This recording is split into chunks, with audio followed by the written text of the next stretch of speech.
World Cup frenzy is hitting a fever pitch. Fans from all over the world are descending on South Africa in anticipation of the global soccer tournament. 32 nations will compete for the elusive prize over the course of 1 month. Since 1930, just 7 nations have won the World Cup. The first matches are scheduled for today, and joining us now to preview the World Cup is Jen Chang, senior soccer editor for SportsIllustrated.com. Jen, thank you so much for being here. Hi. Hi. First of all, I guess just tell me some of the teams that are in the group stage with the USA. You have 3 teams. You have England, Slovenia, and Algeria. England, obviously, the favorites of the group. They're the big names. They have the sort of glamorous stars from the English Premiership. The other 2 teams are much smaller, lesser known to American fans. The US will probably be slightly favored in both games. Can you tell me some of the big names to look out for on the USA team for people who don't normally follow soccer? The US team as a whole is a hard-working, sort of high intangible team, but it has 3 world-class stars. There's a goalkeeper, Tim Howard, who plays in the English Premiership. He's right up there with best players in the world, got his position. And you have Landon Donovan, obviously, who's the US star and the main playmaker. And you have Clint Dempsey, who's the other midfielder that also plays in England. And they're both very capable of playing against any level of competition. There's a little bit of controversy going on this year with the World Cup. A new soccer ball, first of its kind. And how is this affecting? Well, typically before every tournament they do release a new ball, but obviously with modern technology the ball's getting lighter and faster.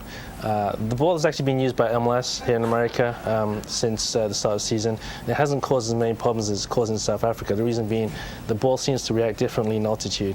So it's dipping more and it's swerving and it's causing goalkeepers a lot of problem, and they're pretty upset. Well, the old ball, 32 sewn panels. The new one, 8 heat bonded panels. Mm-hmm. That makes a difference. Yeah, I think it was designed to be faster to begin with, but again with the altitude, I think it's making it dip a lot more. It's sort of, if you equate it to baseball, it's knuckling more and swerving, and it's doing very unpredictable things.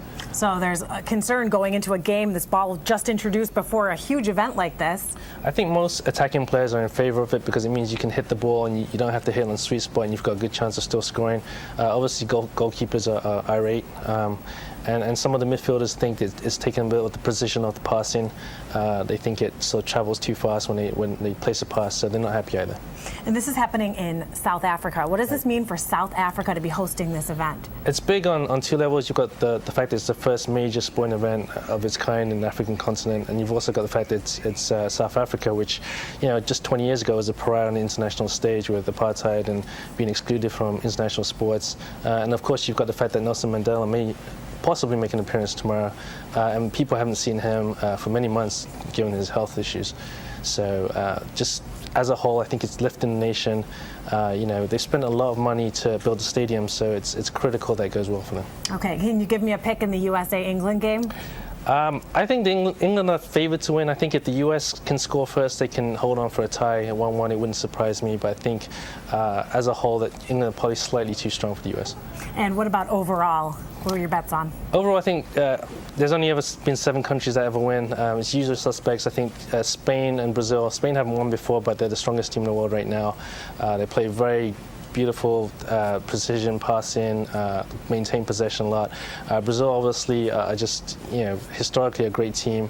They're far more defensive than they used to be, so I look for those 2 teams in the final.